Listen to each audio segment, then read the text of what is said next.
Je m'appelle Emma et j'ai 30 ans. Je travaille dans une entreprise de fabrication ici à Chicago, un emploi que j'ai obtenu après avoir obtenu mon diplôme dans une université renommée. Je suis fière de mes réalisations et de la stabilité financière que j'ai construite, mais à quoi bon le succès financier s'il s'accompagne d'une pression constante dans ma vie personnelle? Voici mon histoire, celle de la façon dont je me suis retrouvée à subvenir non seulement à mes besoins, mais aussi à ceux de mon mari, Jake, qui, à 33 ans, n'a toujours pas réussi à maintenir un emploi stable. Jake et moi sommes mariés depuis presque 5 ans.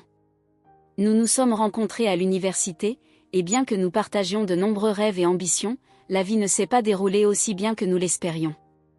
Jake a eu un bon départ avec un emploi stable après l'obtention de son diplôme, mais les choses ont commencé à mal tourner lorsqu'il a eu un conflit avec son patron. Le conflit n'était pas entièrement de la faute de Jake, le patron était connu pour être difficile, mais, malgré cela, la décision de Jake de démissionner a été un coup dur pour nos finances et pour sa confiance en lui. Depuis, trouver et garder un emploi a été un défi pour lui. Au cours de la dernière année, Jake a cherché un emploi sans succès. Il a essayé plusieurs emplois à temps partiel, mais il abandonne rapidement chaque fois que quelque chose ne répond pas à ses attentes ou qu'il rencontre un petit conflit. C'est comme s'il cherchait une échappatoire plutôt qu'une solution. J'ai essayé d'être compréhensive, comprenant que ses expériences passées peuvent affecter sa recherche d'emploi, mais cela me pèse. Son chômage n'est pas seulement un fardeau financier, c'est une tension dans notre mariage. Le tournant est venu de manière inattendue le mois dernier. Jake est venu vers moi avec de l'excitation dans les yeux. « Emma, j'ai de grandes nouvelles », a-t-il dit, le ton rempli d'enthousiasme. « Qu'est-ce que c'est ?» ai-je demandé, en espérant quelque chose de positif. « Eh bien, mes parents fêtent la retraite de mon père, et j'ai décidé de les emmener en voyage en Italie pour célébrer.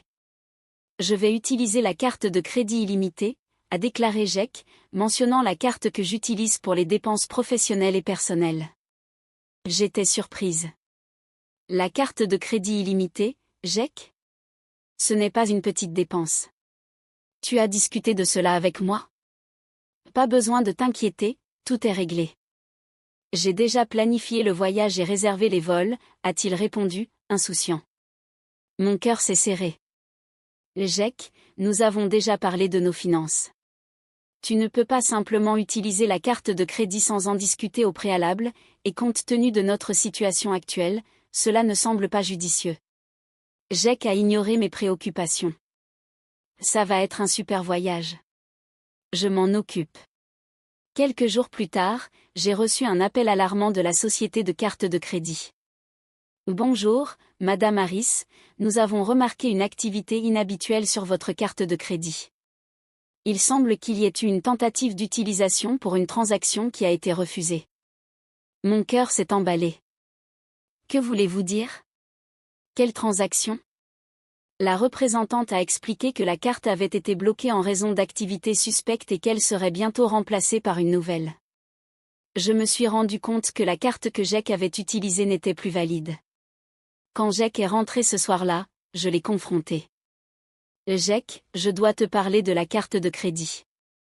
Elle a été bloquée. Le visage de Jake devint pâle. Quoi? Ça ne peut pas être vrai. J'ai déjà dit à mes parents que nous ferions ce voyage. Comment vais-je payer ça? C'est exactement mon point. Tu as utilisé ma carte de crédit sans permission et maintenant elle ne fonctionne plus. Quel est ton plan maintenant? Demandai-je, essayant de garder ma frustration sous contrôle. Jake semblait de plus en plus anxieux. Je ne sais pas.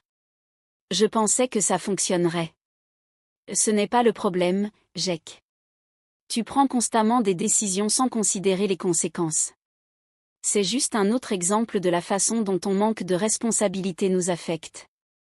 Le lendemain, je reçus un appel d'Olivia, la mère de Jake. Emma, je suis désolée pour les actions de Jake. Il nous a parlé du voyage, mais nous ne savions pas qu'il avait utilisé ta carte de crédit sans demander la permission. Il ne s'agit pas seulement de la carte de crédit, Olivia, dis-je, ressentant le poids de la frustration. Jake a des difficultés avec l'emploi et prend de mauvaises décisions financières. Ce voyage n'était que le point de rupture. Olivia semblait vraiment inquiète. Nous sommes également préoccupés pour lui. Nous pensions que ce voyage serait une bonne distraction, mais il semble que cela ait causé plus de problèmes. Je vais en parler avec lui. En raccrochant, je réalisais que cette situation ne concernait pas seulement le voyage ou la carte de crédit, c'était un schéma de comportement plus large de Jake. Il évitait les responsabilités depuis si longtemps que cela affectait maintenant tous les aspects de nos vies. Plus tard dans la nuit, Jake vint vers moi avec une expression de douleur. « Je sais que tu es contrariée, Emma. J'aurais dû te parler d'abord. Je voulais juste faire quelque chose de spécial pour mes parents et je pensais que ce serait une bonne façon de célébrer. » Je comprends que tu veuilles faire quelque chose de spécial pour tes parents, dis-je, mais la façon dont tu as géré cela était irresponsable. Nous devons régler ce problème, pas seulement le voyage, mais le problème sous-jacent. Tu as évité tes responsabilités depuis trop longtemps. Jake me regarda avec des yeux suppliants. Que veux-tu dire, Emma? Je pris une profonde inspiration. Jake, je pense que nous devons parler de notre avenir. Ce schéma de comportement n'est pas durable. Nous devons trouver une solution avant qu'il ne soit trop tard. Alors que je parlais, je ressentis une appréhension. Le poids de nos problèmes semblait plus lourd que jamais. Je savais que cette conversation serait un tournant, mais je n'étais pas sûre de la façon dont elle se terminerait. Tout ce que je savais, c'est que nous étions à un moment critique de notre mariage, et quelque chose devait changer. Après cette conversation avec Jake, les choses devinrent plus tendues que jamais. Il était clair que les problèmes entre nous étaient plus profonds qu'un simple glissement financier, le voyage en Italie n'était qu'un symptôme d'un problème beaucoup plus grand, l'irresponsabilité persistante de Jake et ma frustration croissante face à cela. Dans les jours qui suivirent, le comportement de Jake devint replié, et il évitait de parler du voyage. J'essayais de garder les choses aussi normales que possible, mais la tension dans notre maison était palpable. Je me concentrais sur le travail, espérant que m'immerger dans mes responsabilités apporterait un certain soulagement du stress à la maison, mais chaque jour, le poids du comportement de Jake semblait de plus en plus oppressant. Une nuit, alors que je préparais le dîner, Jake entra, semblant plus anxieux que d'habitude. « Emma, nous devons parler, dit-il, la voix tremblante. Je posai la spatule et acquiesçai. « D'accord, que penses-tu ? » J'ai pensé à ce que tu as dit, commença Jake, se balançant nerveusement d'un pied à l'autre. Peut-être que je devrais chercher un conseiller financier ou un accompagnement professionnel. Je sais que je ne gère pas bien les choses. Je pouvais voir l'effort qu'il faisait, et une partie de moi voulait croire qu'il assumait enfin ses responsabilités. C'est un début, Jake, mais il ne s'agit pas seulement de chercher de l'aide, il s'agit de changer ton approche et de t'y engager. Je sais, dit-il d'un ton plus sincère. J'ai aussi décidé d'annuler le voyage en Italie. J'en ai parlé à mes parents et ils ont compris la situation. Je vais trouver un autre moyen de les compenser. Bien que je me sois senti soulagé qu'il ait annulé le voyage, une préoccupation persistante demeurait, la tendance de Jake à faire des promesses sans les tenir était inquiétante. J'avais besoin de plus que des mots, j'avais besoin de voir un changement réel. Quelques jours plus tard, je reçus un appel d'Olivia, la mère de Jake. « Emma, je voulais juste savoir comment ça se passait. J'ai entendu dire que Jake avait annulé le voyage et je voulais offrir mon soutien. » « Merci, Olivia, répondis-je en essayant de garder ma voix ferme. Ce sont des jours difficiles. Je suis heureuse que Jake ait décidé d'annuler le voyage, mais nos problèmes vont au-delà de ça. Nous devons affronter le tableau plus large. Je comprends, dit Olivia avec sympathie. Jake a toujours eu des difficultés avec la responsabilité. J'ai peur que son père et moi avons essayé d'aider, mais il semble qu'il ait besoin de trouver son propre chemin. Notre conversation se termina sur un ton sombre, Olivia exprimant ses inquiétudes, mais reconnaissant aussi que Jake devait assumer davantage de responsabilités pour ses actions. Je la remerciai pour son soutien, mais je savais que le vrai travail était à venir. Au fur et à mesure que les jours se transformaient en semaines, le comportement de Jake montra une légère amélioration.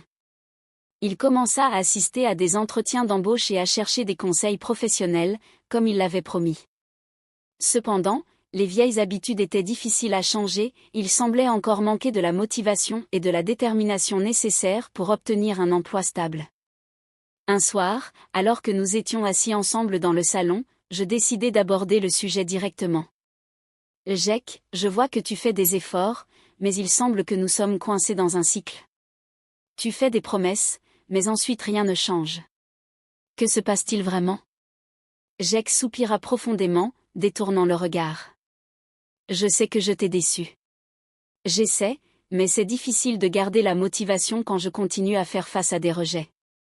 Je me sens comme un échec. Sa confession était brute et douloureuse. Je comprenais l'impact émotionnel des rejets constants, mais je savais aussi que notre situation ne pouvait pas s'améliorer sans des changements réels et tangibles. Jack, je comprends que c'est difficile, mais nous avons besoin de plus que de simples essais. Nous avons besoin d'un plan clair et de l'engagement à le suivre. Je ne peux pas porter ce fardeau toute seule. Jack hocha lentement la tête, mais il y avait une tristesse dans ses yeux qui m'inquiétait. Je vais essayer plus, Emma. Je ne veux pas te perdre. Ces mots étaient pleins d'espoir, mais mes doutes demeuraient. J'avais besoin de voir un effort constant et des résultats, pas seulement des promesses. La situation semblait un équilibre fragile, sur le point de s'effondrer. Au fil des semaines, je me suis mise à questionner de plus en plus notre avenir. Je voulais croire au potentiel de changement de Jack, mais chaque recherche d'emploi infructueuse et chaque effort découragé rendait de plus en plus difficile de garder l'optimisme. La pression sur notre mariage affectait mon bien-être. Une nuit, alors que j'étais seule dans le silence de notre appartement, je ne pouvais pas chasser la sensation que nous étions arrivés à un point de rupture. J'espérais que les récentes tentatives de Jack mèneraient à un changement réel, mais le schéma continu de déception me fatiguait. Je savais qu'une décision cruciale était à venir, l'avenir de notre mariage dépendait de la réelle volonté de Jack de changer ou de moi de devoir affronter la réalité que notre relation pouvait être au-delà de toute réparation. Le poids de l'incertitude était presque insupportable, mais je devais y faire face. Je devais trouver un moyen d'avancer, même si cela signifiait prendre la décision la plus difficile de ma vie. La situation atteignit un point critique plus tôt que je ne l'avais prévu. Malgré les meilleurs efforts de Jack, les choses ne s'amélioraient pas aussi rapidement que je l'espérais. La pression financière continuait à nous peser, et ces difficultés continues avec l'emploi semblaient épuiser le dernier répit de patience que j'avais. Ce soir-là, je me suis assise avec Jack. Nous devons parler, commençai-je, d'une voix ferme mais calme. J'ai été patiente et j'ai essayé de te soutenir, mais tes actions ont clairement montré que nous avons un problème sérieux. Nous devons résoudre cela maintenant. Jack me regarda avec un mélange d'inquiétude et de confusion. Que veux-tu dire? Je ne peux pas continuer comme ça, dis-je, ressentant un nœud dans la gorge. Je suis arrivée à un point où je dois considérer ce qui est le mieux pour nous deux. Ton manque de responsabilité répétée et l'impact que cela a sur notre mariage ont atteint un point critique. Le visage de Jack se décomposa, et je pus voir la compréhension émerger en lui. Il avait eu d'innombrables chances, mais le schéma de comportement restait inchangé. Les prochaines étapes de notre relation détermineraient l'avenir, mais je savais que quelque chose devait changer. Le poids de la décision flottait dans l'air, et, en regardant Jack, je réalisais que l'avenir de notre mariage était maintenant en jeu. Les jours suivant notre confrontation furent tendus et pleins d'incertitudes. Jack était clairement perturbé par notre conversation, et le poids de ce qui s'était passé commença à peser sur lui. La nuit suivante à notre dialogue, il s'assit en silence, le regard fixé sur le sol. La pièce était chargée de mots non prononcés, et je savais que nous avions atteint un point de basculement. Am Naxten Morjan Rief mich Jack muté, Olivia, Ernean. Lema, ich wollt mi dir über die Situation sprechen, sagt si mienem besortanton in der Stimme. Jack jeste am Boden erster, hat gekämpft, und ich dank, bejan andlich juerkenen, wissich sen andlingen oswirken. Ich verste, Olivia antwortet ich, men stim müd, aber entschlossen. Aber ich bin en enem Punktange kommen, an dem ich über mein egen Wohlbefinden nachdenken muss. Jet nicht mehr nur Jack, jet das Leben, das ich für mich selbst führen muss. Spate en diesem Tag kam Jack mi enem resignierten Blick zu mir. Lema, ich hab über das nachgedacht, was du gesagt. Ich merk, dass ich alle durcheinander gebracht hab, und ich will dich nicht weiter mitziehen. Ich konnte die aufrichtige in Szenen sehen, aber der Schaden war beängstigend. Ich hab viel darüber nachgedacht. Ich muss jetzt auf mich selbst fokussieren. Der Stress und die Enttäuschung, die durch den Handeln verursacht wurden, haben mich sehr belastet, und ich kann nicht so weiterleben. Jack nickt, sans Gesicht war eine Mischung aus Traurigkeit und Akzeptanz. Ich verstehe. Ich hab so viel Chancen gehabt und kein Verantwortung übernommen. Ich dank, dass ist das Ergebnis meiner Entscheidungen. Waren schmerzhaft Erkenntnis, aber war die richtige Entscheidung für ein beid. Die folgenden Tage waren ein Wirbelwind aus Papierkram und Diskussionen mit unseren Familien. Meine Entscheidung, die Entscheidung einzureichen, war endgültig, und ich hoffe, dass diese Schritt UNM stabilen und erfüllteren Leben für ein beid führen würde. Als die Entscheidung abgeschlossen war, überkam mich ein Well der Erleichterung. Ich fühlte mich schlecht, als wäre eine große Last von mir genommen worden. Der ständige Stress und die Unsichere waren verschwunden, und zum ersten Mal seit langem fühlte ich Frieden. Mein Leben wurde nicht mehr von Jack Verantwortungslosigkeit überschattet, und ich konnte mich auf mein eigen Glück und Wohlbefinden konzentrieren.